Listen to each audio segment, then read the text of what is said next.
طيب بسم الله الرحمن الرحيم. ازيكم يا شباب؟ احنا هنتكلم على بقية المبادئ بتاعة التحريك. احنا اتكلمنا على أربعة. أول واحد الستريت أهيد والبوست بوز، وبعد كده اتكلمنا على التايمنج. بعد كده اتكلمنا على سبيسنج اللي هي سلو إن سلو أوت. بعد كده اتكلمنا على السكواش والستريتش. هنتكلم النهاردة على الانتسبيشن. معنى الانتسبيشن اللي هو ايه؟ انا لما باجي اتحرك، لما باجي اعمل حركه، لازم يبقى ليها تمهيد. لازم يبقى ليها تمهيد للفعل بتاعها، ولازم يبقى ليها رد فعل، والا ما يبقاش في فعل. يعني ده حاجه فيزيائيه كده. لازم تكون الموضوع ده موجود، ولما ما بيكونش موجود للاسف بيبقى الشغل ضعيف، وعشان كده بيبقى في ناس كتير قوي شغلها ضعيف. الانتسيبيشن، لو بصينا مثلا للفيديو دوت، انا عشان اضرب السهم ده لازم اشده لورا الاول، اديله مساحته، بحيث ان انا اعمل الانطلاقه بتاعتي اللي انا عايزها. لازم اعمل كده، والا السهم ما يطلعش بقوه. لو انا تقريبا ما عملتوش انتسيبيشن دوت، عمره ما هيظبط معايا، عمره ما الحركه تطلع منطقيه. نفس المثال، لو حبيت ان انا اضرب الكوره دي لازم شدها جامد قوي قوي واديها وقتها عشان اشحن الطاقه بتاعتها عشان تنطلق. فهي نفس الموضوع، احنا لو حبينا نطبقه، وده بيبقى كل حاجه بقى. انا لو حبيت ان انا اعمل اي حاجه في شغلي، هتلاقيها لازم يبقى فيها انتسيبيشن، يبقى في دبل انتسيبيشن كمان. يعني يبقى في انتسيبيشن واحد، بعد كده انتسيبيشن اثنين. وهنطبق الحاجات دي مع بعضنا على المثال البسيط ده. دي كوره وليها ديل المفروض. فلو حبينا ان احنا نحركها مثلا، هنفترض ان هي واقفه في اول شوط هنا، أول لقطة هنا مثلا، وعايزة تروح الناحية التانية. احنا اتفقنا إن احنا هنقول مثلا زمن الشوط ده هيبقى 3 ثواني أو 4 ثواني. فاحنا اتفقنا إن احنا نشتغل بالبوست بوز في الشغل بتاعنا كله. والستريت هيد هنشتغلها في الحاجات اللي هي سكندري أكشن، اللي هي الحاجات الثنائية، الفعل التالي، اللي هو مش الفعل الأول، الفعل التالي المترتب على الفعل الأولاني. فهنعملها راحة الناحية التانية، نبتدي نتحرك. دي مفاتيح انا بدي هنا مفتاح للروتيت والموف والسكيل. هنلاقيها اتحركت بالشكل ده. طيب انا لو عايز اعمل انتسيبيشن، هي الطبيعي ان هي عشان تتحرك من هنا لهنا، طبيعي ان هي لازم تعمل انتسيبيشن في العكس. دايما الانتسيبيشن او التمهيد للفعل بيبقى عكس الاتجاه. يعني أنا لو هروح ناحيه دي لازم اعمل الناحيه، ما ينفعش ان انا اعمل مثلا انتسيبيشن كده مثلا. نفترض عملت انتسيبيشن شمال وهي رايحه شمال، ما ينفعش، مش هتحس بحاجه، هتحس بس بشكل غريب. لكن لو حبينا ان احنا نعمل انتجريشن بشيفت ودراج، ناخد نفس المفتاح بتاعنا، فهنحس بالثبات دوت. خلينا مثلا في 10 فريم، ونيجي هنا نعمل لها نرجعها لورا شويه، ونغير اتجاهها. هنحس بالانتسبيشن بتاعها، تحس ان هي راحت، بتشحن الطاقه اللي تخليها تروح، وبعد كده نبتدي بقى نحركها المفاتيح البيانيه اللي في النص. انا عشان طبعا احنا قلنا من ضمن الحاجات الاركس، احنا اتكلمنا على الاركس المره اللي فاتت. الاركس لازم مهمه جدا في شغلنا، فاحنا طبعا مش هيبقى الموضوع ستريت قوي كده. يعني لو دوست الت كليك يمين، هلاقي شو تراجكتوري توجل، ده التراجكتوري بتاعي، ده الخط بتاعي في البرنامج. فانا يفضل طبعا ان انا اعمل الارك بتاعي عشان يبان شكل الحركه بتاعي جميل. طيب احنا عملنا كده الانتسيبيشن وعملنا الحركه بتاعتنا. المفروض ان هي تقف. طبيعي ان هي لما تقف هتعمل برضو انتسيبيشن، اللي هي تمهيد للفعل اللي حصل ده، مش مجرد ان هي تروح فيكس. فأنا ممكن مثلا أغير التايم بتاعي وأقرب المفتاح بتاعي اللي هو النهائي. طب الطبيعي بتاعها إيه؟ إن هي تمهيد للفعل اللي حصل ده إيه؟ إن هي مش هتخبط كده كأنها خبطت في حيطة تكسب كده مرة واحدة، لا لازم يبقى فيها حياة.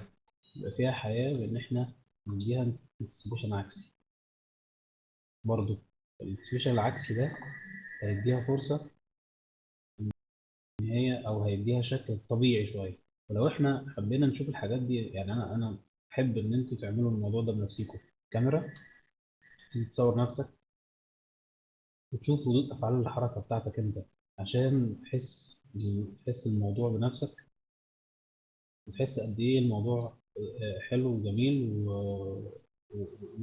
وتشعروا بنفسك أنت، يعني مش مجرد إحنا كلام بنقوله وخلاص. لا، تحسه أنت. يعني أنا لما غيرت الباص خليته زي الويف لحد ما شكل الحركة ابتدى يبقى ألطف، ما يبقاش فلات، ما تبقاش شكلها مش طبيعي. وانا زي ما قلت قبل كده ان انا ايه، يعني ما بركزش في التحريك قوي وانا بتكلم غصب عني، يعني دي حاجه لا اراديه، فممكن تلاقوا حاجات غريبه طبعا. ده الشكل المبدئي للي اوت بتاعنا، يعني مع طبعا مع فرق ان التوقيت ضايع، فاحنا لو نقول مثلا نخلي دي في ثانيه او اقل من ثانيه، دي 10، 10 20 كده 20 و 15 مثلا، خلي دي 15، خلي دي برضو 15. بنحاول ان احنا ايه، بنحاول ان احنا ايه نظبط الدنيا على قد ما نقدر.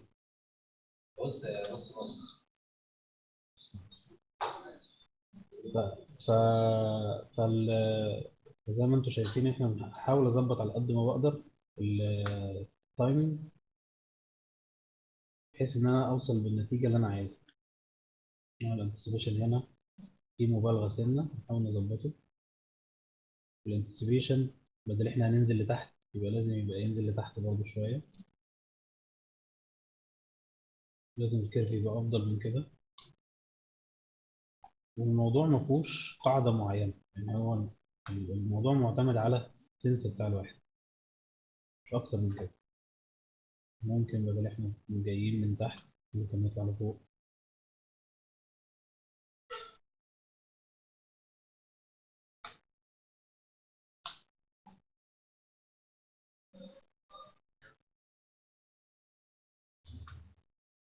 ده شكل مثلا كمثال للانتسيبيشن. الانتسيبيشن انا طيب عايزين نطبق شويه المبادئ اللي احنا عملناها قبل كده.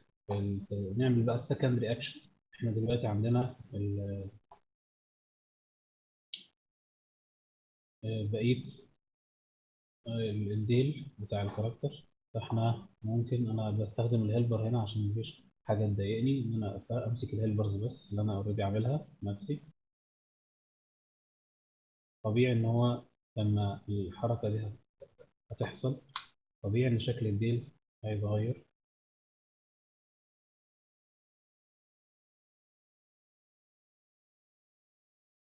وهيتاثر بالحركه دي. وهو ده مثلا مبدا من ضمن المبادئ اللي هو الاوفرلاب او الدراج.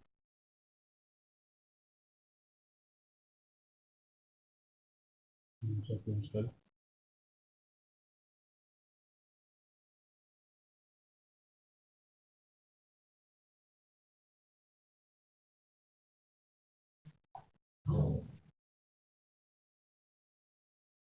برضه نفس الحكايه، انا بعمل مفاتيح رئيسيه عشان الحركه تبان. شيفت دراج، طبيعي ان هو هيبقى متاخر عنهم، مش هيروح معاهم.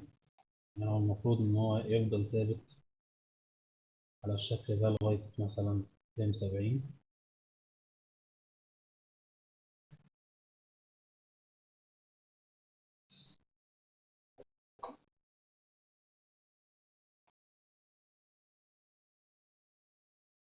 نحاول ان احنا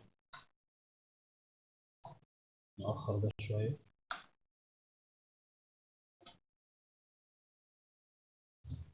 هو وقف، فالاوفرلابنج هيحصل.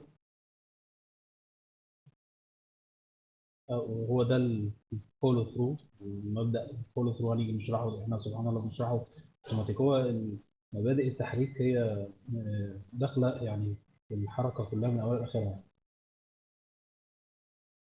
بنعمل دلوقتي فولو ثرو، الأكشن خلص تقريبا، الأكشن خلص بس احنا لسه مكملين. ده كان رياكشن لسه مكمل حركة بتاعتنا.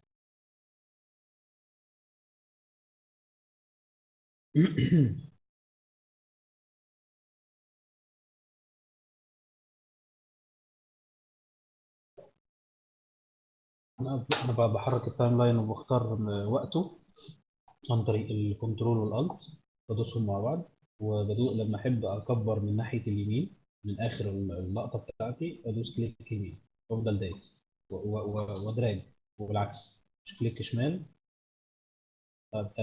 اكبر من اخش في السالب لو حبيت ان انا اتحرك، ويفضل نفس الفاليو بتاع التايم لاين بتاعي ثابت من السكرول في النص. لو انتم مش عارفين النقطه دي، نبص مبدئيا على الحركه اللي احنا عملناها.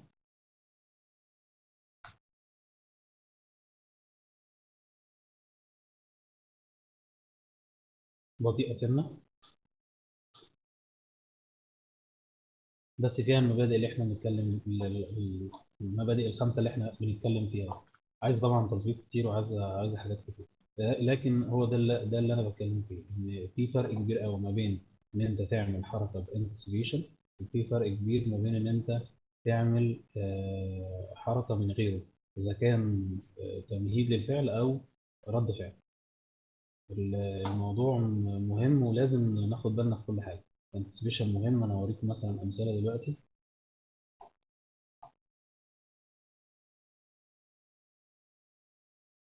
آم، يعني واحد بيضرب بيسبول، لاعب البيسبول ده من اشهر الريفرنس اللي موجود، في عمل حوالي 4 أو 5 انتسبيشن. لو بصينا نلاقي وعمل اوفرلابنج. ادي اول واحد انتسبيشن، ثاني، ثالث، قام ضارب وعمل اوفرلابنج، لف براسه الاول وبعد كده لف. ما ده نوع من انواع الاوفرلابنج برضه اللي هنتكلم عليه بعدين. بصوا الانتسبيشن ده عمل واحد، اثنين، ثلاثه، اربعه. طبعا محقق تايمنج كويس قوي. واحد بيقوم او بيقعد عشان يقوم، ادي اول انتسيبيشن، ثاني انتسيبيشن، قام. فالانتسيبيشن مهم، بيدي شكل الحركه كويس جدا. والموضوع ملوش دعوه 2 دي او 3 دي، هو المبدا واحد. حتى واحد مثلا بيلعب بيحاول يجري، آه، ده نوع من انواع الانتسيبيشن برضه، بيعمل انتسيبيشن لورا عشان بيشحن الطاقه عشان ينطلق. في الموضوع يعني شوفوا مثلا شوط لقطه زي دي، ده المفروض الكاركتر دوت بيتخض فبيجري، بيشوف حاجه ناحيه اليمين الكادر بيشوفها فبيجري. عشان يجري ناحيه يمين الكادر اضطر ان هو يعمل انتسبيشن ناحيه شمال الكادر عشان يروح في الاتجاه المعاكس.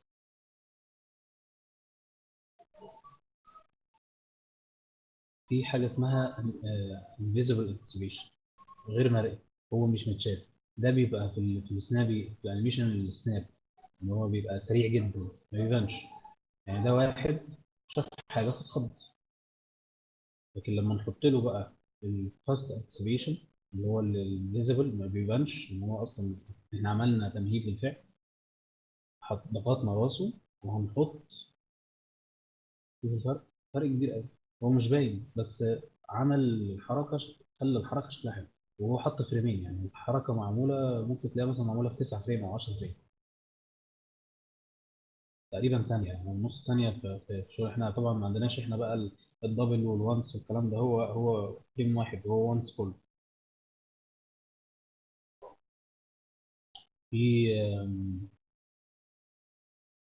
في الانسبيشن مهم جدا لل آه، يعني مثلا ده مثال من ضمن الامثله برضه.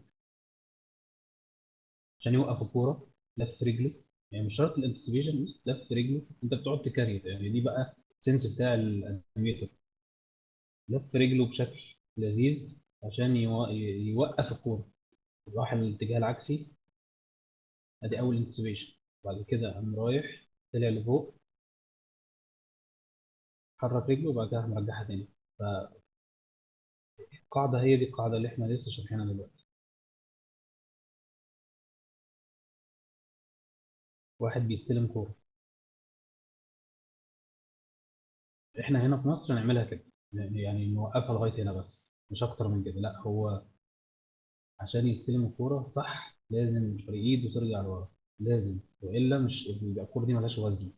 لان طبيعي وزنها هيأثر في جسم، في دراعه، خصوصا ان البيرنت بتاع دراعه في الكتف، لازم ايده ترجع لورا. احنا هنا للاسف في مصر مستلمين الكوره وبس، ما بنرجعش لورا، ما نعملش انتسيبيشن، ده ما نعملش تمهيد الفعل اللي حصل. فده مهم جدا.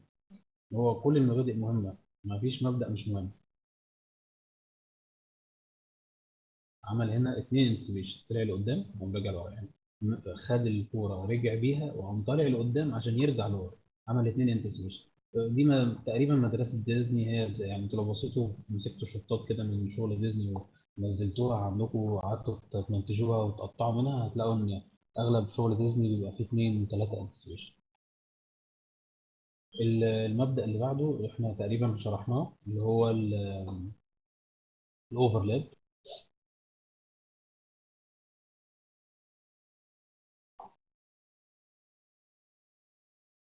الاوفرلابنج او ووك ثرو. الاوفرلابنج هو دايما بيبقى في السكندري اكشن، دايما يعني هو في كذا نوع. اول نوع السكندري اكشن، زي دي مثلا، انا عندي مثلا شخصيه بحركها وهدومها مش هتعمل سيميليشن، ده انا اللي هحركها. فبحركها بالشكل ده، بيبقى دايما متاخر، وبيبقى رد فعل للجسم البني ادم اللي بيتحرك اصلا دايما بيجي مره ثانيه. ده نوع من انواع الاوفرلاب. هنا برضو نفس الموضوع، بنطلون متأخر عن الرجل، اوفرلابنج اكشن، ودايما متأخر. ده نوع من انواع الاوفرلابنج في التحريك نفسه. لما اجي احرك انا واحد عايز،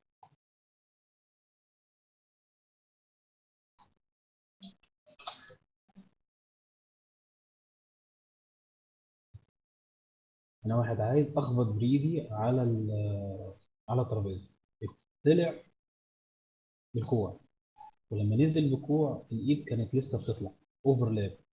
ولما خبط كانت لسه الايد بتنزل، فعمل اوفرلابنج اكشن. كان ممكن يعملها بطريقه ثانيه، بس هو اضافه الاوفرلاب للقطه اديتها بشكل جميل، شكل جمالي حلو. عشان كده هو مبدأ مهم من المبادئ. حاجه من ضمن الحاجات اللي بتستخدم ان احنا نكسر العظم او نروتيت العظم. يعني طبعا في الماكس هيبقى صعب ان انت تكسر العظم، لان انت مرتبط بالشخصيه غصب عنك، انت لازم تمشي على الاورينتيشن بتاع الكوع لفته. انت ممكن تلف الكوع، اوريها لكم ان احنا ازاي نلف الكوع ونعمل الموضوع ده. ده واحد عامل اوفرلابنج للكف وهو بيهرب، وهو بيطلع طلع بالكوع، الكف كان تحت، وهو نازل الكوع سابق الكف، والكف دايما مترحل في الحركة عنه. هي نفس المفاتيح. الاوفرلابنج بيدي شكل جمالي حلو جدا للحركة. في نوع ثالث من الاوفرلابنج، وهو ان احنا نعمل اكشنز فيها اوفرلابنج. احنا هنا في مصر بنحرك بالشكل اللي انت شفتوه.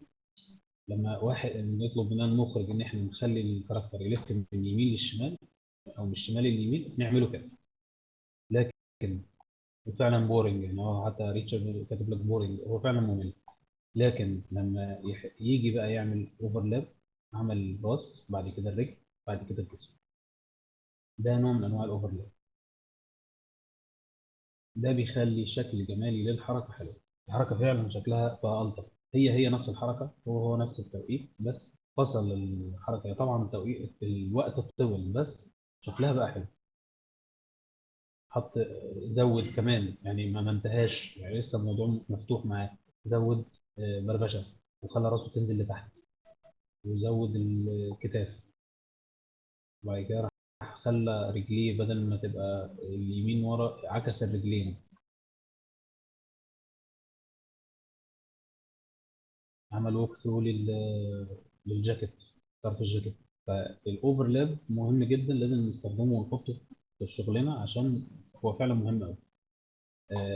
نهتم بيه، بيدي شكل حلو، لو بيدي فاني يعني. بص، هو بيستخدمه، حط حاجات حلوه. قاعد بيلعب، هو قاعد بيلعب بالشخصيه، ايده يعني ماسك الشخصيه وعمال يشكل في شكلها، عشان وايه، هو ماسك مبدأ واحد بس، اللي هو الاوفر. بيلعب بيه خلى الكاركتر شخصيه وكاريزما. وهنروح له بعد كده في المبدأ اللي اسمه ابيلينج، ان هو لو شخصيه كوميديه، يبقى انا لازم استخدم المبادئ اللي عندي دي، بان انا اخليها شخصيه كوميديه.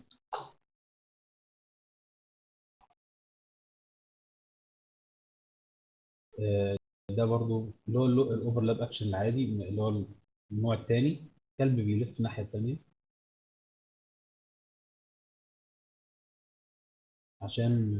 عشان يعمل اوفرلاب لخدوده وودانه. هنشوف البروسيس كله دلوقتي. عمل دراج للخد بالدقن، تقريبا في مكانها. راسه لفت، بس هي لسه ورا. بص خلاص، بس هي لسه برضه ورا. فضل باصص، وهي راحت عمل ووك ثرو، عملت فول ثرو، سوري. ورجعت في مكانها تاني. وده التايمنج بتاعها.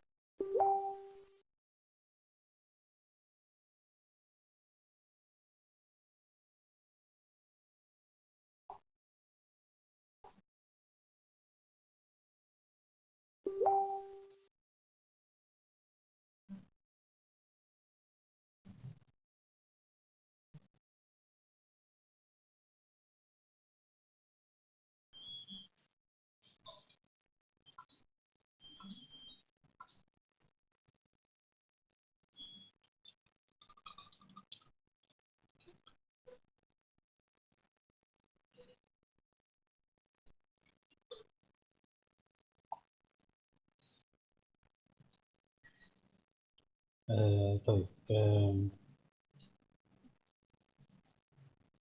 نبص للمثل ده.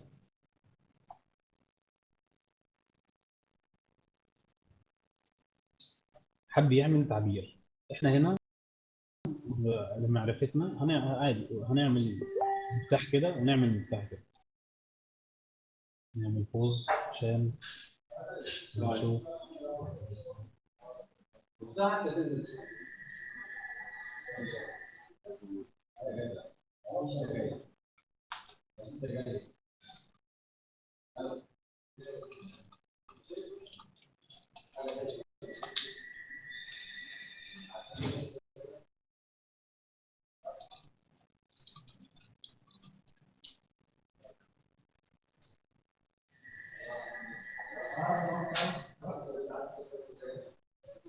لو في اي مشكله حصلت يا شباب، قولوا لي. انا عملت بوز آه، عملت بوز لللينك للشاشه، فما تخافوش يعني. اهم حاجه بس الصوت واصل وكل حاجه. لو في اي مشكله، حد قطع عنده اي حاجه، يقول لي يعني.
طب نكمل يا شباب.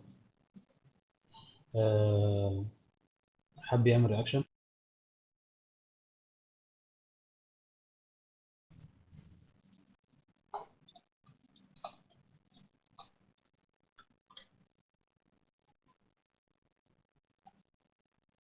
لما حب يعمل رياكشن ما عملوش كده، لا، ده دي النتيجة الطبيعية. لا، هو عمل حاجة تانية. عمل العين الأول، بعد كده عمل المناخير الأول، بعد كده فتح البق، بعد كده زود الشعر وفتح البق. ده الأوفرلابنج في التحريك، نوع من أنواعه. جميل جدا. أحلى بكتير من إن هو يعمل كل حاجة مع بعض. ولو بصيتوا دققاتوا في شغل الأجانب في الأفلام الكلام هتلاقيه آه، فعلا بيعمل كده. أغلب شغلهم فيه كان الموضوع ده، لو ركزتوا فيه كويس أوي.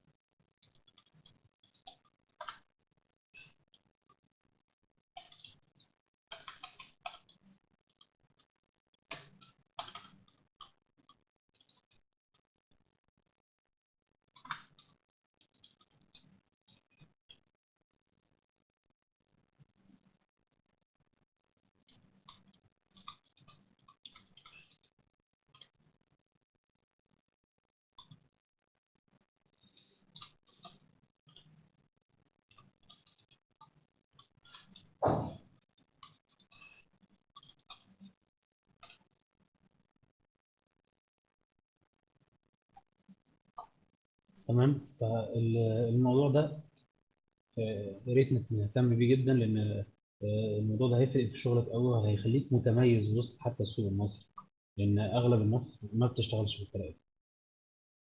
ومش شرط تعمل نفس الترتيب ده، انت ممكن تحط الترتيب اللي يعجبك. هي الفكره ان انت بتقعد تكاري الحركه وبتقعد تتخيلها. طبعا احنا لازم هنشتغل بريفرنس، فالريفرنس بيفرق جامد قوي.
ايوه جميل.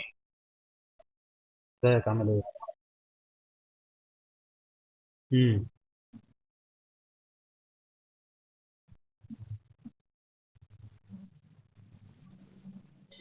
لا، ما هو مش المفروض يعمل كده. انت شغال ببراوسر ايه؟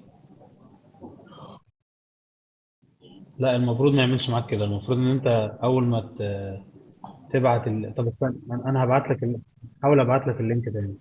انت بتخش على اللينك، بعد ما بتخش على اللينك بيقوم مطلع لك صفحه بيقول لك لانش، بتقول له اوكي. يعني انا بص اعمل لك برنت سكرين دلوقتي من الشاشه بتاعتي وهوريه لك. انت خش عليه، انا دخلت على نفس اللينك اللي انا بعته لك ده. خش عليه عادي خالص. انا هستنى هسيبها لك حالا اهو، بص عليها. انت بتدوس على كلمه لانش دي.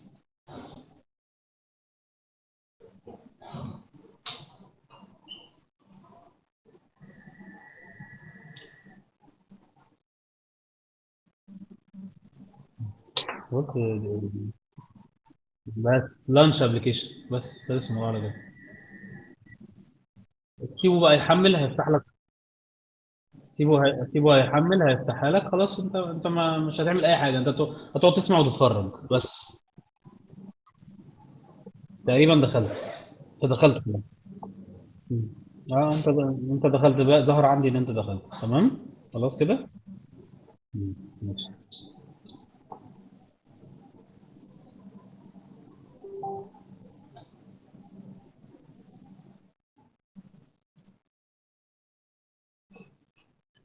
طيب يا ريت معلش اقول لكم، قولوا تاني انتوا سامعيني ولا لا؟ معلش استاذنكم بس عشان اعرف مين سامعني ومين مش سامعني، عشان ما يبقاش بس الكلام كله في الفاضي.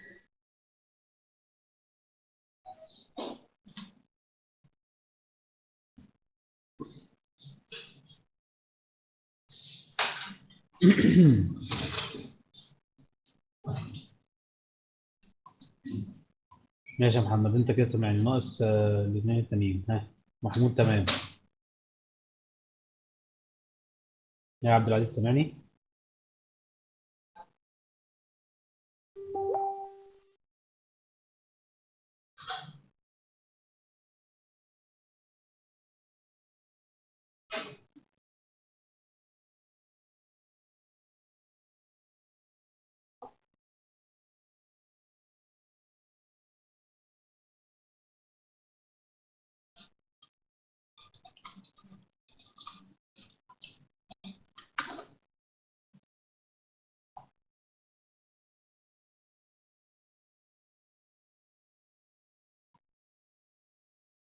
سامعني؟ سامعني كده انا بتكلم وسامعني؟ انت مشغل السماعات كويس؟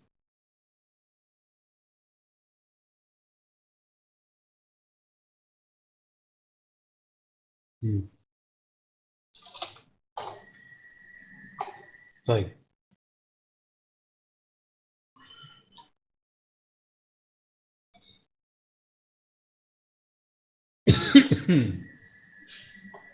احنا كنا بنتكلم على الاوفرلاب. نخش في اللي بعده. آه، آه، نتكلم على الاكزاجريشن. الاكزاجريشن هو المبالغه، فن المبالغه. يعني ايه فن المبالغه؟ يعني انا اخش بس على التي في بند. فن المبالغه، وهو الموضوع بيبقى لذيذ جدا في الانيميشن. هو تقريبا الانيميشن معمول عشان فن المبالغه ده.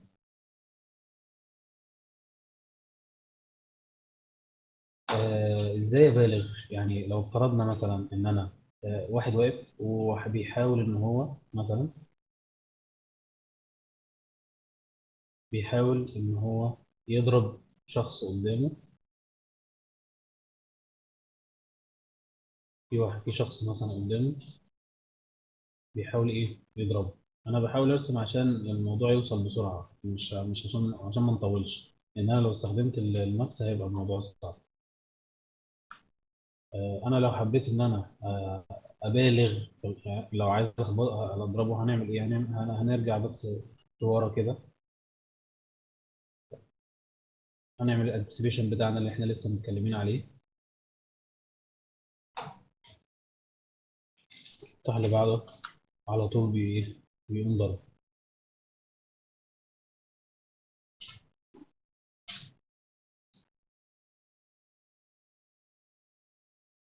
تمام. ده الانتسيبيشن العادي. لو قلنا الانتسيبيشن العادي.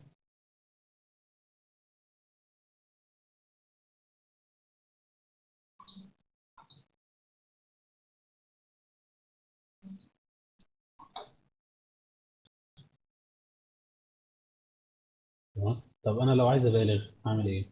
ابالغ ان انا اوصل باقصى حاجه ممكنه في الكاركتر المفتاح بتاعي، ان انا ابين للمشاهد ازاي انا ضربته. يعني مثلا حط مفتاح زي ده مثلا.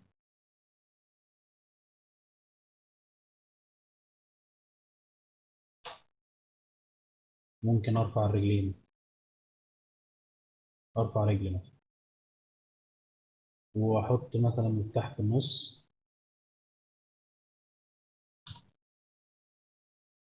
احط مفتاح في النص مثلا، بدل ما يبقى من المفتاح ده للمفتاح ده، الفرد الازرق الاحمر ده يعني، اقوم حاطط مفتاح في النص كمان مثلا طلع في الهواء.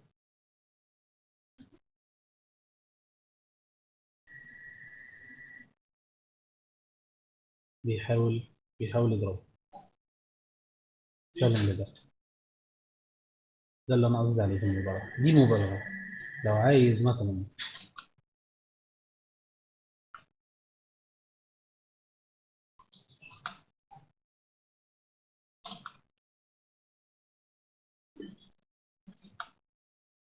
لو عايز انا افترض مثلا، نقول افتراض، آه، كوره مثلا بتقع، الكوره دي سكواش، ناعمه ناعمه جدا، طريه قوي. ممكن ابالغ في ان انا افردها قوي على الارض وهي بتقع، فتديني شكل السكواش قوي، وابالغ في ان هي سكويز او ستريتش العكس، لغايه لما توصل للنتيجه الاولانيه، اللي هي اللي هي دي.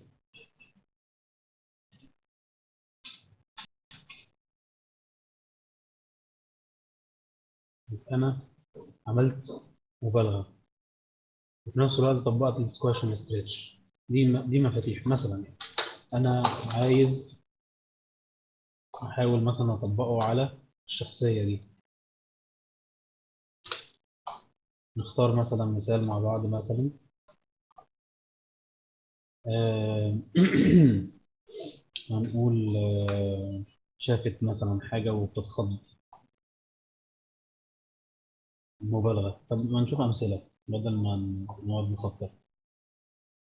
لسه تقريبا هو اللي انا بتكلم عليه، سكواش وستريتش. وهو بينط، استلم الاول بسكواش، ستريتش قصدي، وبعد كده عمل سكواش، وبعد كده راح نط. مثلا دي مبالغه، بس المبالغه اديته شكل جمالي ظريف، واديته ايحاء بان هو وزن تقيل، واديته ادتني قوه النطه، ادتني حاجات كويسه للشغل، وخليته منطقي وفي نفس الوقت حلو، مع مراعاه طبعا التايمنج والسبيسنج والحاجات التانيه اللي احنا اتكلمنا عليها. نفس الحكايه للولد، للراجل. الراجل بينط نفس النط. مبالغه.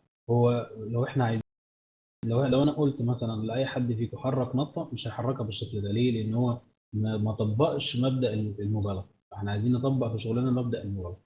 لازم نهتم بكل المبادئ دي مع بعض ونطبقها في وقت واحد.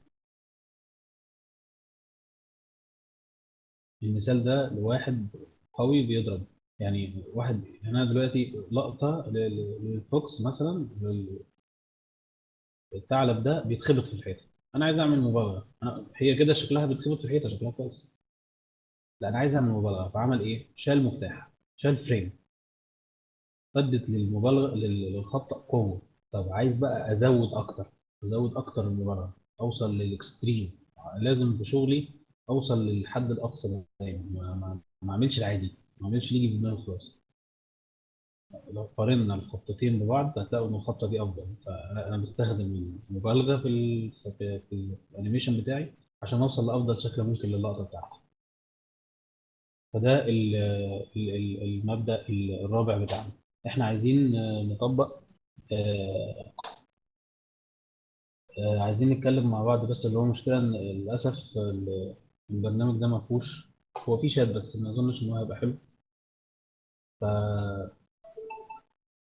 ايه رايكم؟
طيب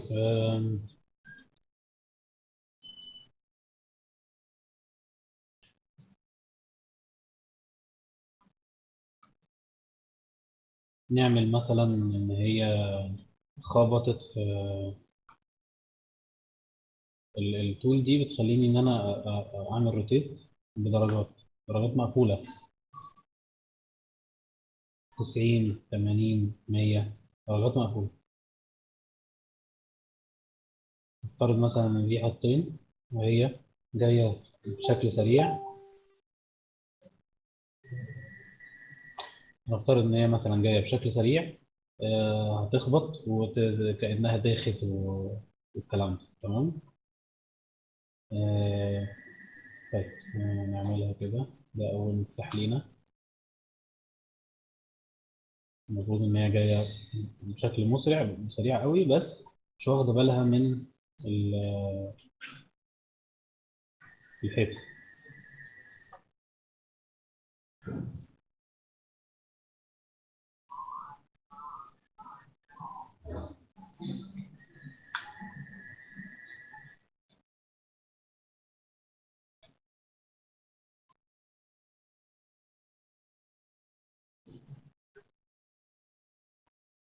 أنا دايما لما باجي أحرك بحرك في نطاق ال 25 فريم. يعني إيه نطاق 25 فريم؟ يعني 25 فريم دول نصهم 12، وال 12 نصهم 6، والستة نصهم 3.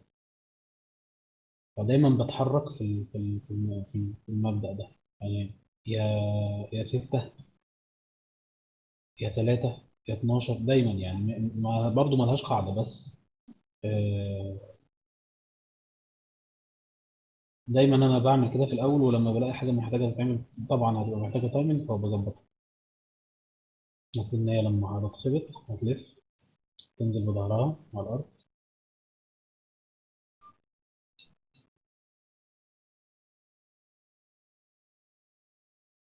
بلاش تنزل على الارض عشان نقول ان هي داخت.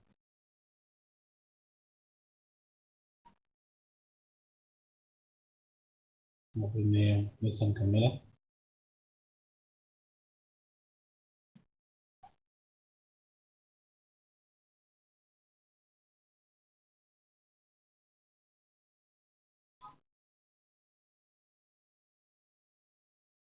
12.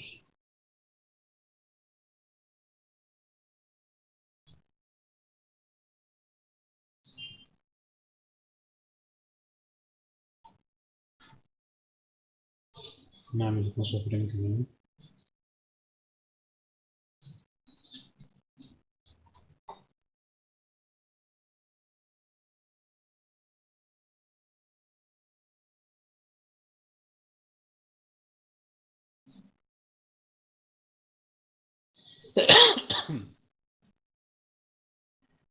لا دي مش دايخه، دي بتستهبل. طيب يعني المفروض الواحد لما بيدوخ بيروح الناحيه دي وبعد كده تمام، يروح الناحيه دي. بس مش هتبقى 12 فريم بقى، هتبقى 25 فريم. 30 30 50 مثلا، و50 75 أو 70، قيمة 70.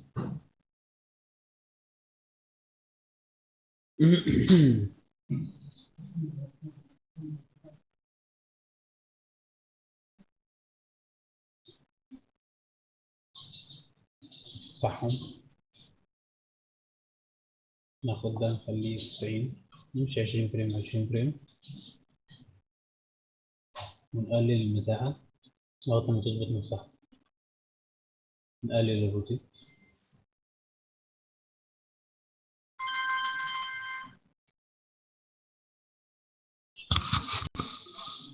ايوه جميل، ازيك؟ ايه الاخبار؟ لسه برضو مش ظابط معاك الموضوع؟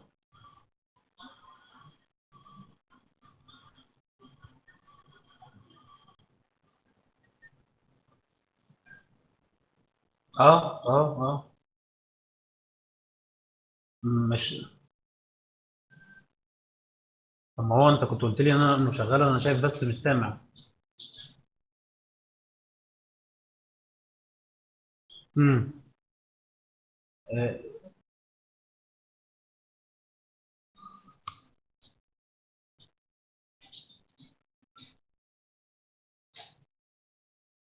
تمام تمام.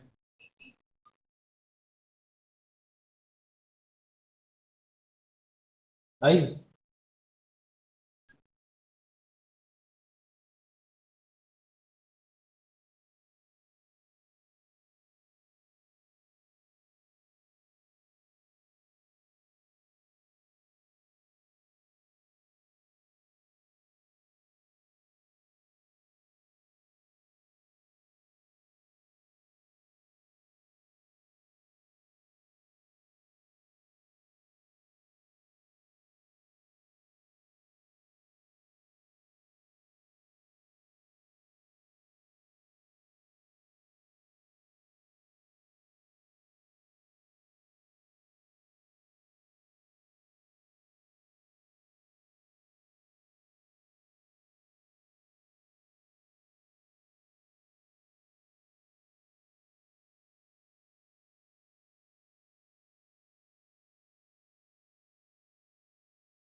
محتاج مفاتيح ثانية في النص عشان يظبط.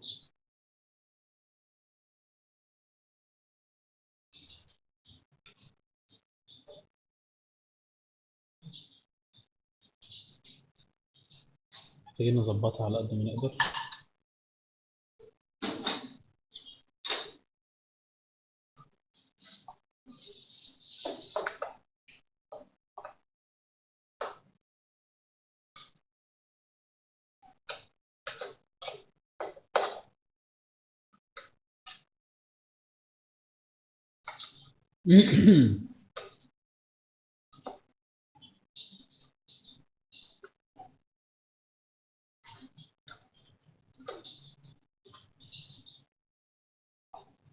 زي ما قلت لكم، انا لما ايه لازم اكون مركز في التحريك بنسبة 100% عشان اعرف اطلع حاجة كويسة.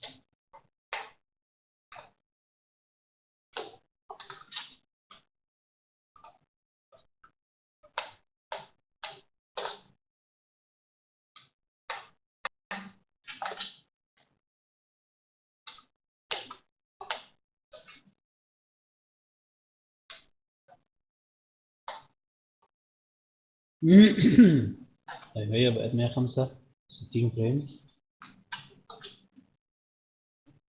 هي كده المفروض ان هي دايخة.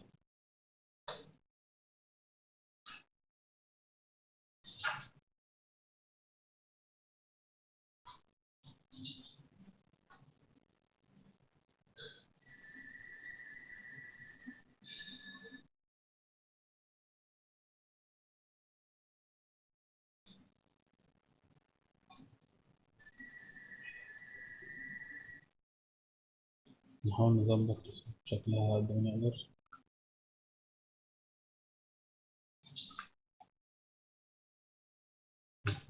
نعمل لها كاميرا عشان يبقى الشكل إلى حد ما كويس. أغلب دلوقتي الناس بقت شغالة اتش دي. نخش من ريندر سيت اب،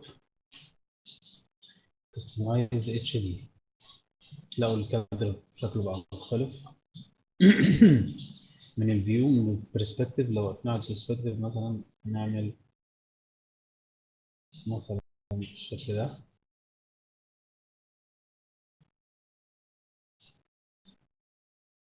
دوس كنترول سي،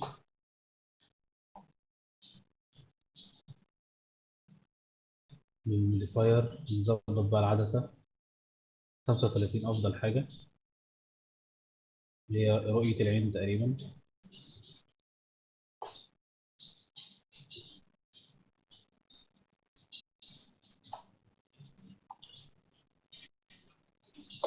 نمسك من هنا الكاميرا عشان احنا حركناها، مش ما حركناهاش في الزيرو.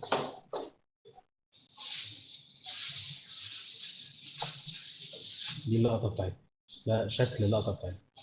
ممكن من كليك يمين أنا بستريح للموضوع ده، تخش على الفي كونفجريشن، نلاقي اللي اوت، نختار اتنين، والسيف اريا، سيف فريم، نختار اكشن سيف، لاي اوكي. نتعود على الفيو دوت. من شيفت اف بشيل السيف اريا، شيفت اف ارجعه تاني. طبعا اتاكد ان انا مش واقف على الكاميرا.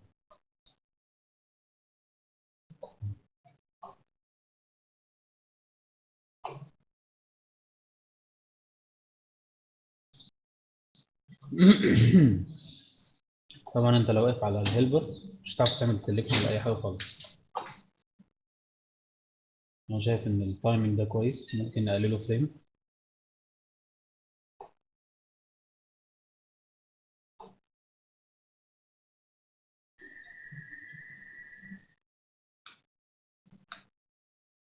نقلله فريم كمان. مم. هي دي مبالغه، يعني التايمنج دوت فيه مبالغه، بس برضو مع انه مبالغه، في مبالغه، بس لازم رد الفعل يبقى ابعد من كده.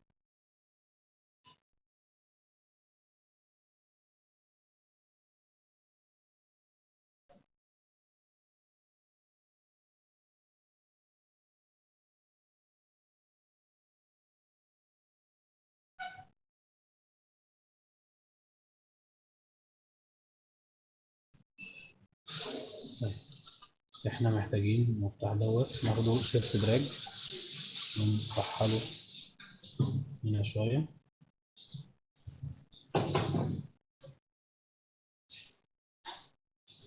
نعمل الكيرفات بتاعتنا.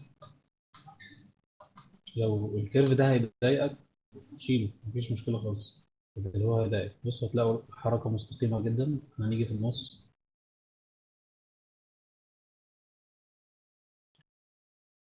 خليها فيها نعومه،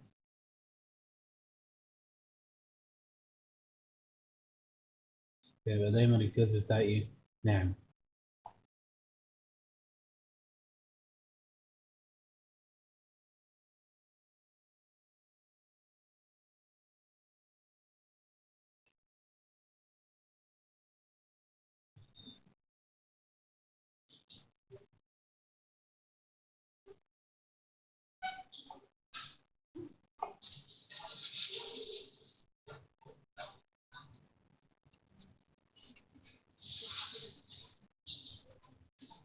طبعا احنا يفضل ان احنا نشوف الحركه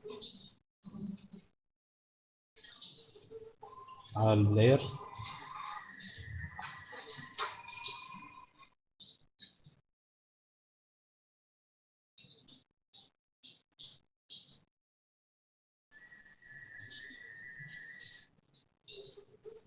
عملنا مبالغه في الحركه، ده تمهيد للفعل. تبتدي تروح، المفروض إن هي دايخة يعني مش مظبوطة.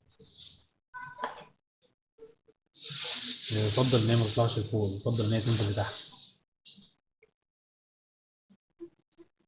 لما بتشوف بقى الفريمات بسلو موشن كده بتوريك شويه غلطات، بتوريك حاجات افضل، ودي من ضمن مميزات 2014.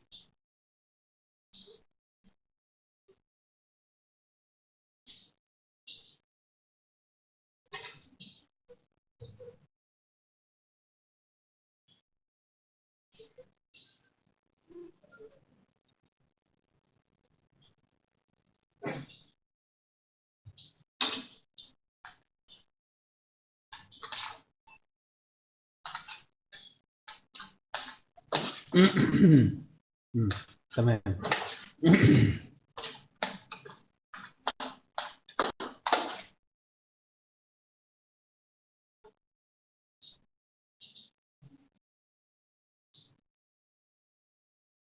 أنا محتاج هنا احط مفتاح باين.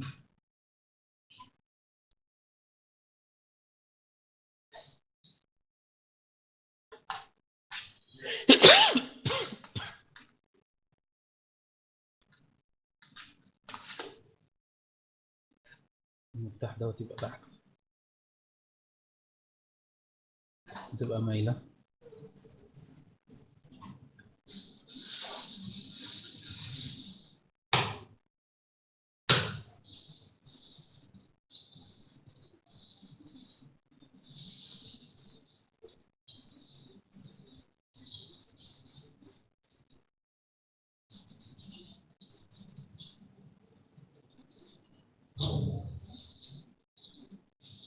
تتعدل هنا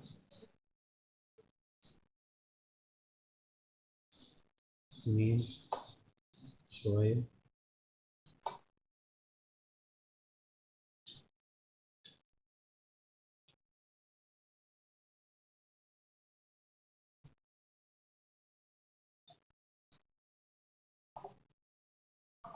طيب نقلل الريزولوشن شويه في البريفيو عشان يبقى اسرع.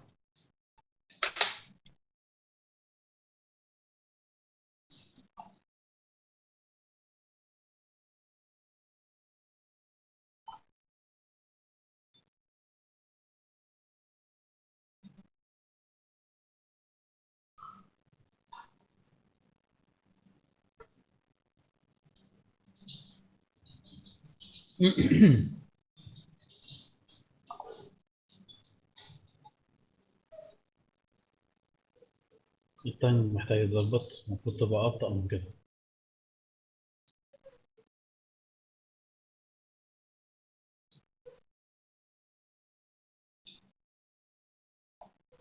طيب نظبط حاجه الاول. الجراف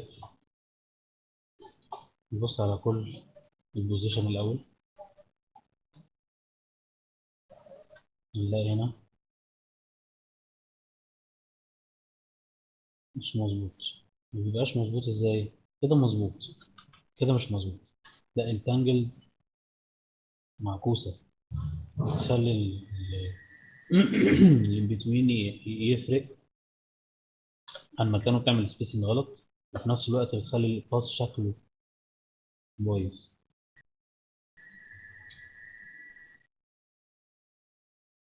نفس الموضوع هنا اهو، حاول نظبطه. دي بتفرق في الحركه جدا. نفس الموضوع هنا.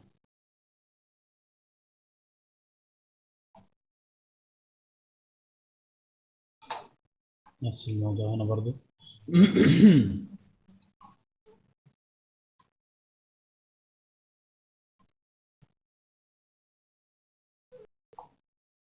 شوف الواي ما فيهوش حاجه.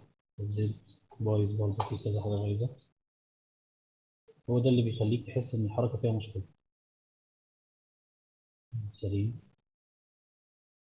سبيسنج طبيعيه، دي سبيسنج مش طبيعيه.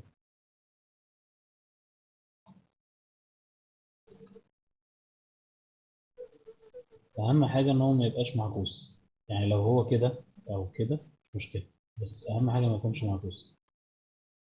بتفرق ان هو لما بيتعكس السبيسنج بيبوظ وشكل الباص بيبوظ.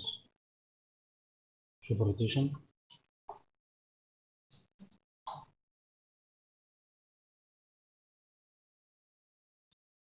بص الباص هتلاقوه معصور، من تحس انه معصور.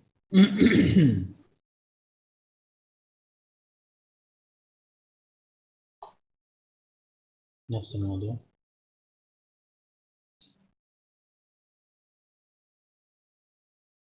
زي ده مفيش حاجة. ممكن نشوف دلوقتي كده.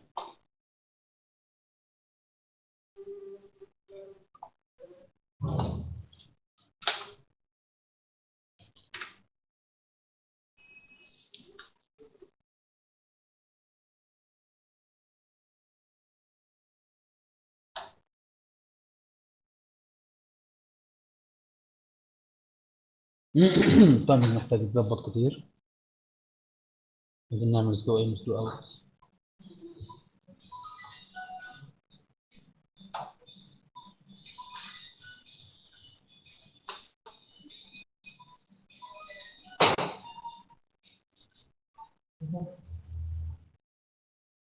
احنا كل ده في المرحلة دي بنفنشها، وبعد كده بنخش في المرحلة اللي بعدها.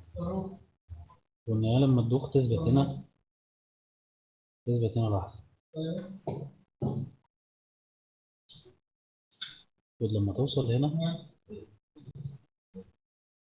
تثبت تقريبا 10 فريم. نمشي 10 فريم.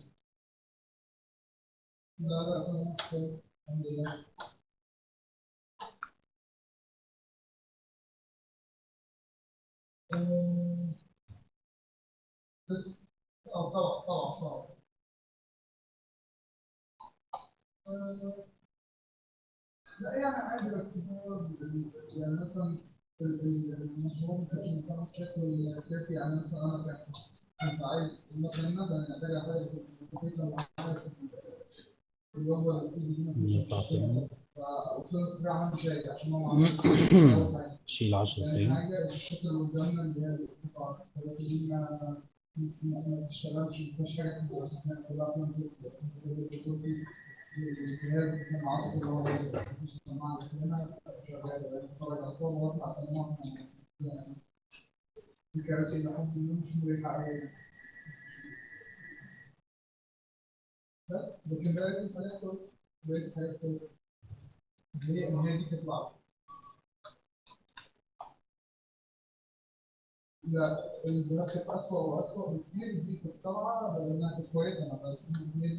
التايمنج ده حركة من هنا، من تحت لهنا قليلة، محتاجة تتظبط. نزود لها مثلا 10 فريم. احنا 89. نزود مثلا 12 فريم دول.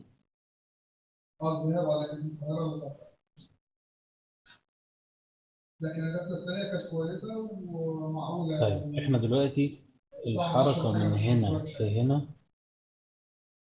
الحركة دي سريعة، واحنا هنا طولنا ده. طيب احنا عايزين نظبطها، نظبطها ازاي؟ نمسك الثلاث مفاتيح دول، نيجي هنا نحركهم فيتوزعوا بشكل متساوي على الحركة بتاعتهم.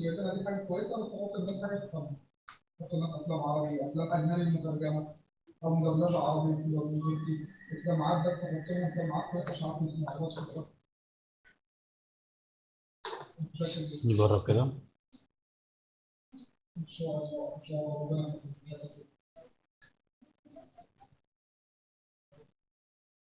انا بحاول على قد ما اقدر اركز في التحريك عشان نطلع بجودة يعني كويس. كويس ان انا بطلع حاجات مش مظبوطة من الاول عشان اصلحها، احاول اصلحها واحاول اظبطها.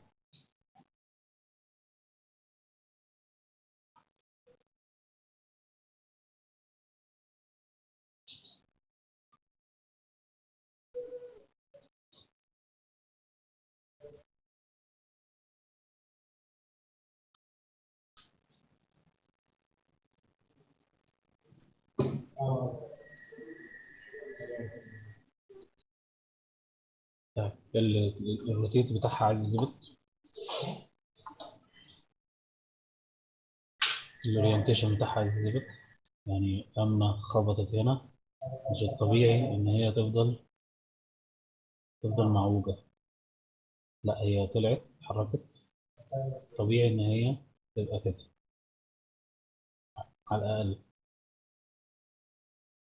ده الطبيعي. طبيعي إن هي لما توصل هنا تبقى بنسبة كبيرة من معدولة.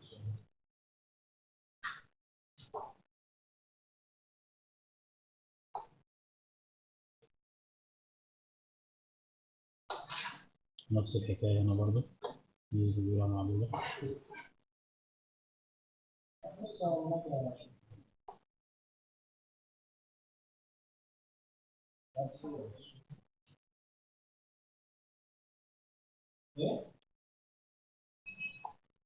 عوضنا ديت يبقى طبعا طبيعي إن إحنا هنعوج دي أكتر عشان اتجاه الحركة.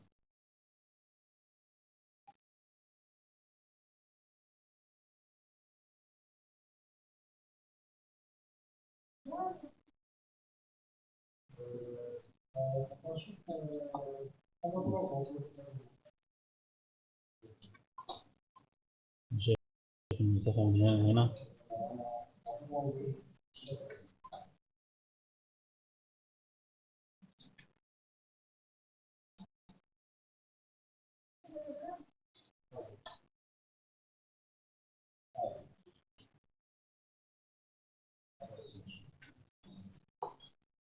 نفس الموضوع، نيجي هنا برضه نظبطها.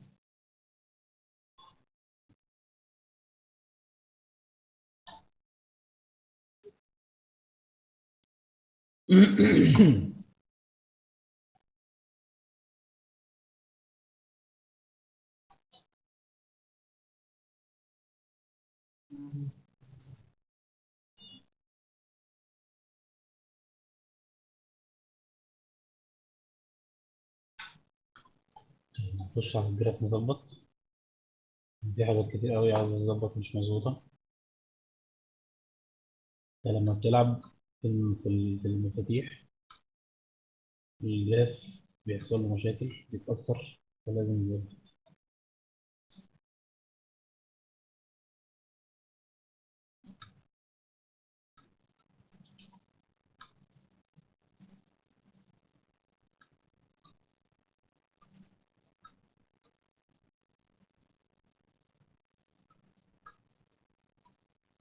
أهم حاجة، ما وأنت بتحركها ما تفتحش منها. دي أهم حاجة. ركز في إن أنت تمسكها من غير ما تفتحها، عشان كل ما بتفتحها أنت بتلعب في السبيسنج بتاعة البينيات اللي ما بين، من بتوين اللي ما بين. يعني دي لو عندنا تنجل أساسية هنا، دي واحدة منهم اللي هي الإيز إن والإيز أوت.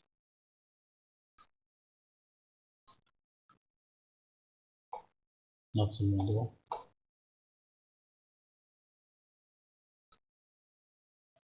نفس الموضوع.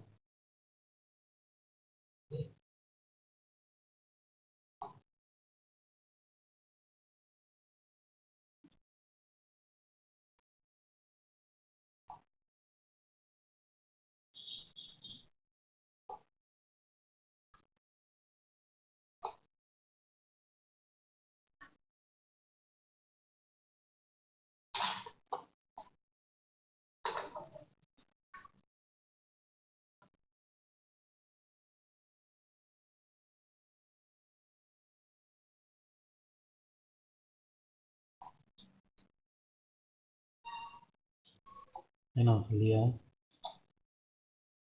من الأوتو اللي هي الإيز أوت، الإيز إن.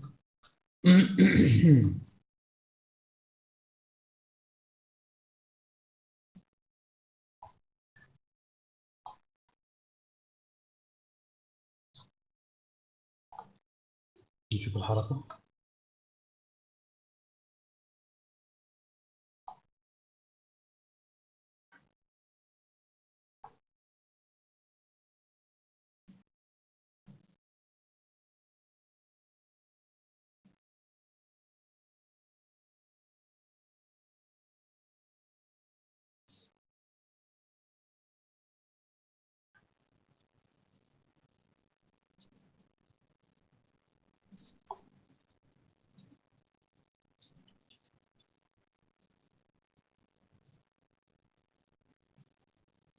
انا مش متقبلها طبعا، بس هنحاول ان احنا ايه، نعدي عشان الوقت.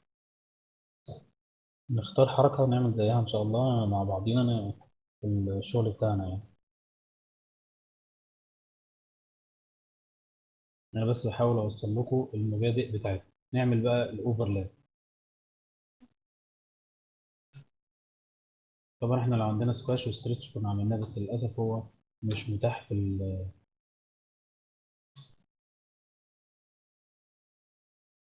الشخصية اللي معانا.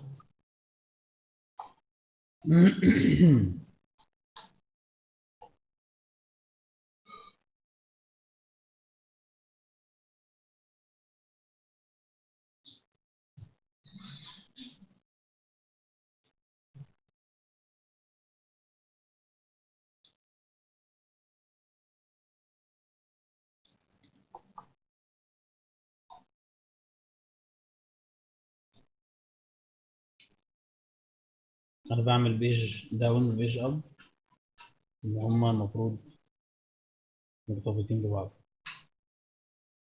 ده الاب، ده الابن، وده الابن. نعمل ما بينهم بيج اب وبيج داون.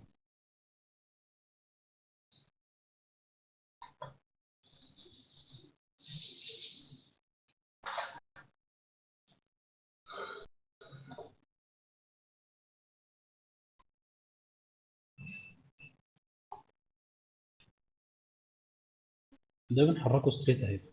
يعني ممكن نعمل الموضوع بوست بوز، اللي هو المفتاح الاخير اللي انا حطيته ده، عشان الشكل ده ما اخسروش. يعني المفتاح ده شكلا ما اخسروش.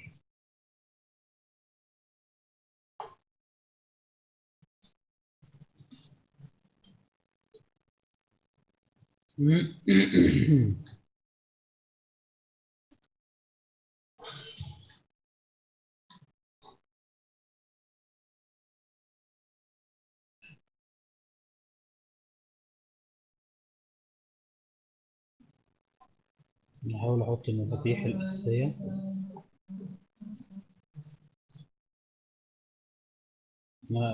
يعني ظاهر ان انا خلاص ما بقتش اقدر اشتغل اللي هي الستريت اهيد.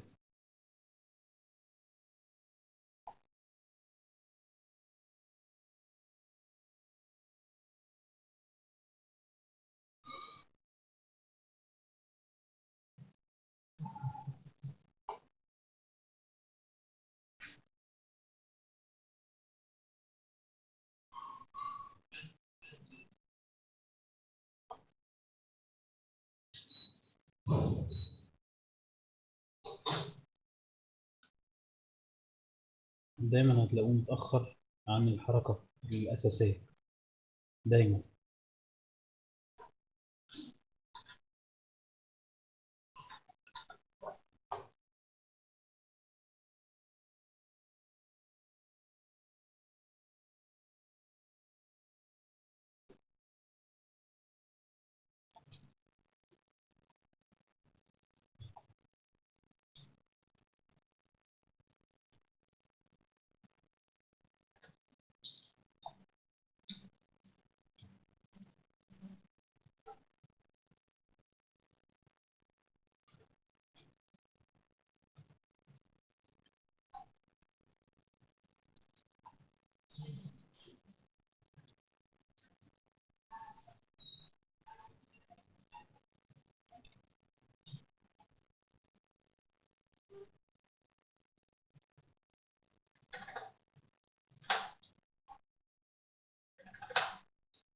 لازم يبقى في دراج.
لازم ترجع تاني.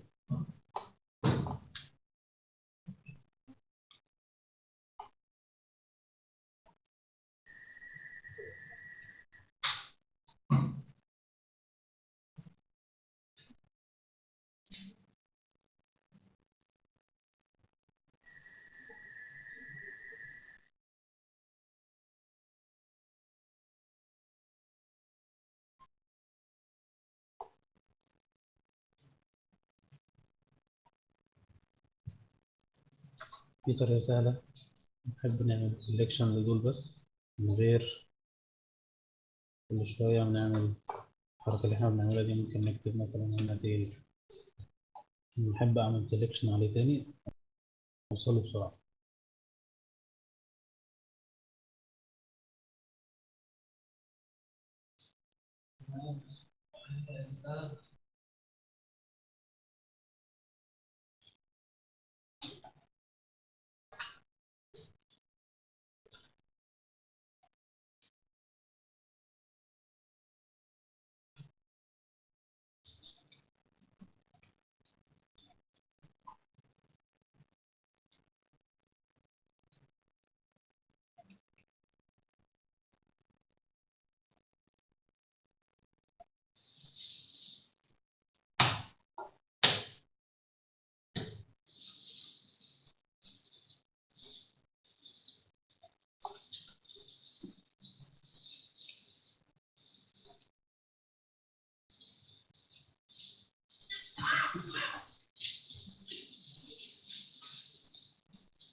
حاول أحس بالدراج على قد ما أقدر.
الويت عايز يظبط، التايمنج عايز يظبط،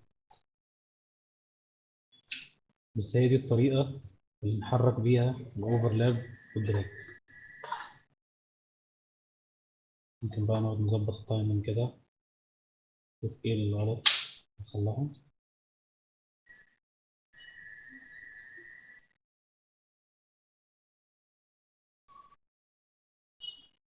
ده أوفر أوي.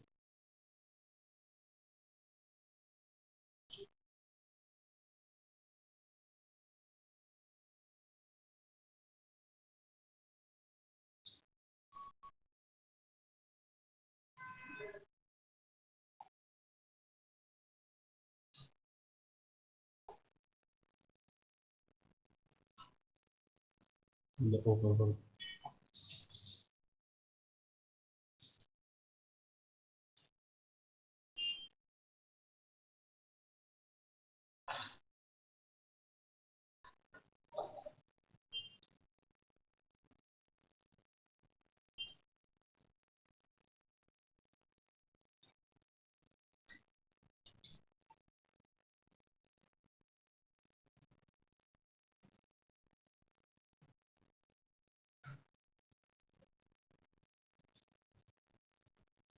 بالعكس.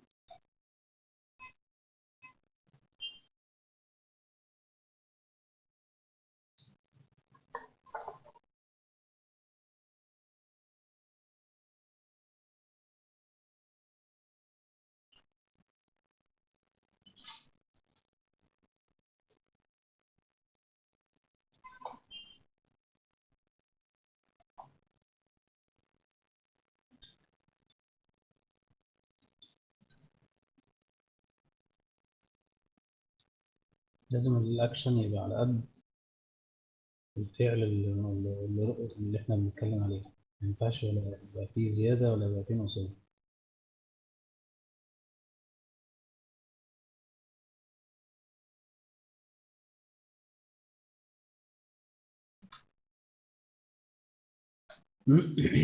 شوف شكلها كده.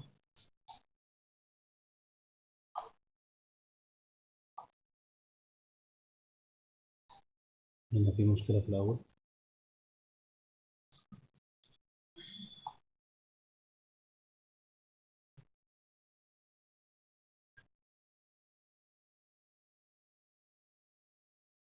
الناشفة هنا.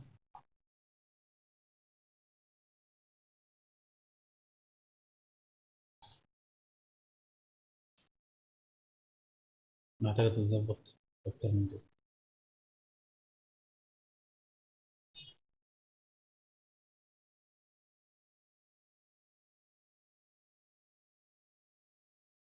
طيب نجرب نعمل حاجة. نفرق المفاتيح عن بعضها. يعني إيه نفرق المفاتيح عن بعضها؟ يعني نحاول إن إحنا نخلي الضلع الأخير ده مترحل مفتاحين. شكله عامل إزاي؟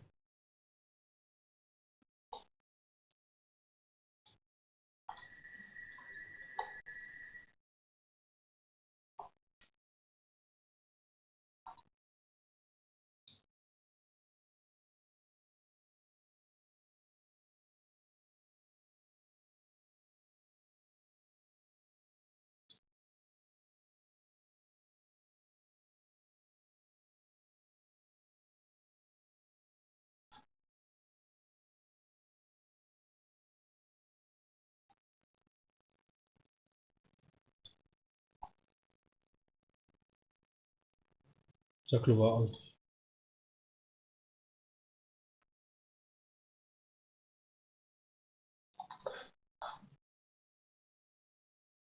محتاجين بقى نمشي نحاول نشوف إيه المفاتيح اللي إحنا محتاجين نعملها.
ممكن نكسر ده شوية.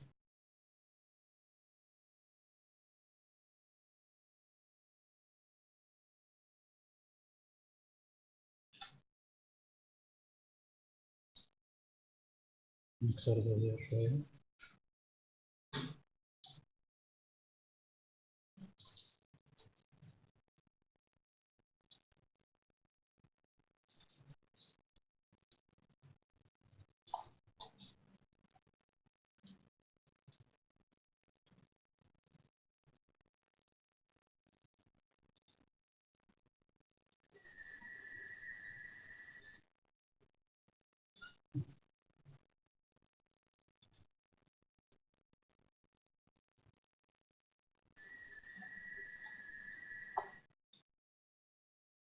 نأخر ده سنة.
مش منطقي.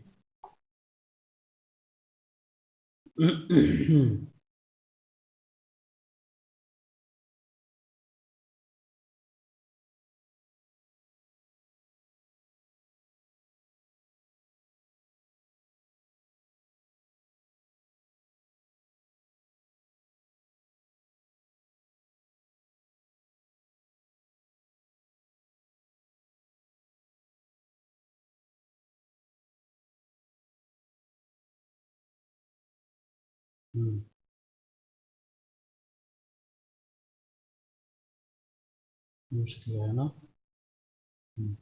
احنا اللي عملناها شكلنا.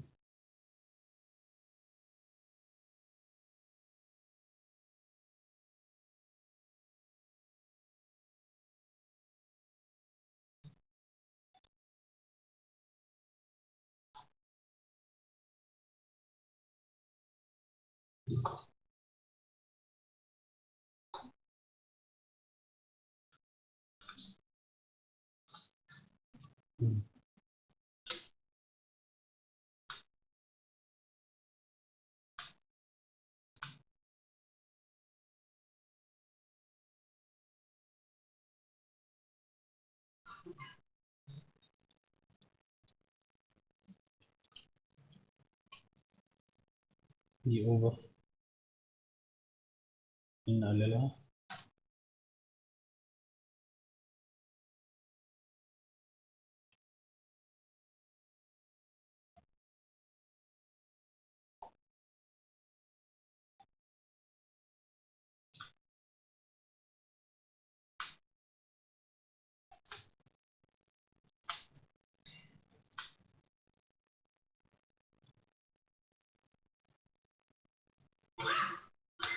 نمسك بقى واحدة واحدة، نخش على الجراف بتاعها. احنا شغالين روتيشن بس، وتقريبا احنا محركناش غير الزد.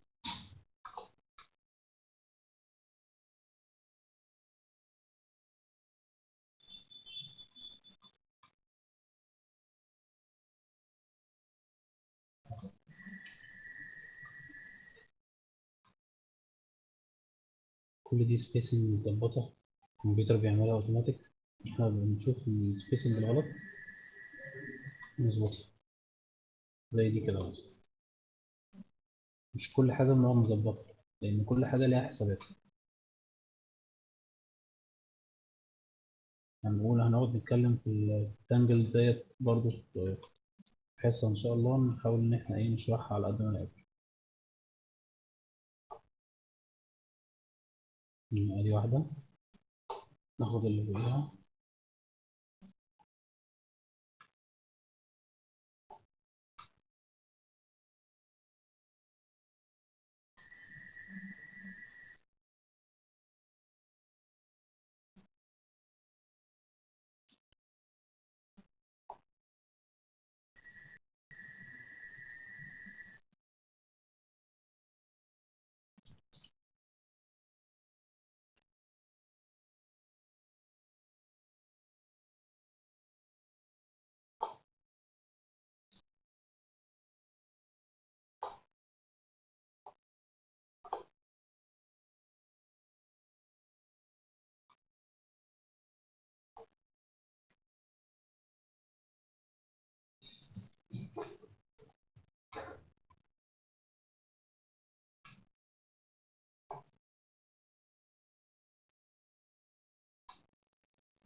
أنا بتحكم الألت كنترول سكرول يمين وشمال بالماوس، بحركه يعني، بطلع بتشوفوا المنظر ده. بتحكم في حجم ومساحته، الجراف.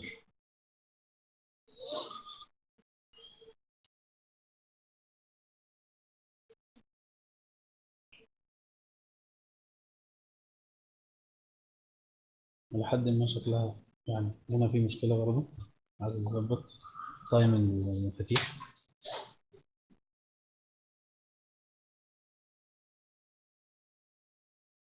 أهم حاجة نبقى شايفين المشاكل. دي فيها الحتة اللي فاتت دي فيها مشكلة.